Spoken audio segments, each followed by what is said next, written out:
Today, as leadership changes hands, I remind you of the weight of authority. Authority is not a badge to be worn for self-glory, nor a means to wield control over others. True leadership is not about power, but service. The greatest among you must be the servant of all, not only in word but in deed. Lead with humility, for to whom much is given, much will be required. Every decision, every action carries the weight of accountability, not just to the people, but to the God who placed you in this position of influence.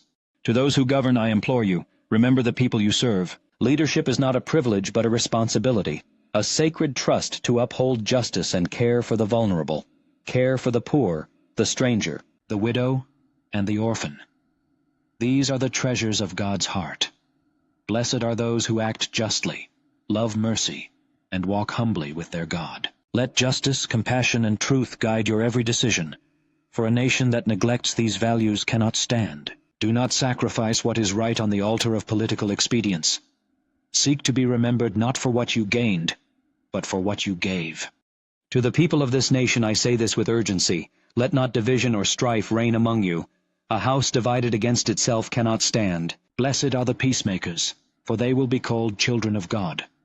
Love your neighbor as yourself, even those who challenge you, who disagree with you, who may even oppose you. Love without condition or expectation. Love across boundaries of race, culture, and politics. For love is the mark of my disciples, and by it the world will know you belong to me.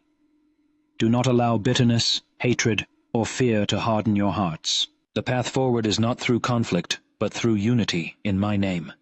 Finally, remember this eternal truth. Earthly kingdoms rise and fall, but my kingdom endures forever. The powers of this world are fleeting, but my sovereignty is eternal. Do not place your hope in men or institutions, for they will fail you. Seek first the kingdom of God and his righteousness, and all these things will be added to you. Live as citizens of heaven, for you are called to be a light in this world. Pray for your leaders, whether you agree with them or not, for I work all things for the good of those who love me. In your prayers, seek wisdom, seek peace, and seek unity. Lift your eyes beyond what is temporary and fix them on what is eternal.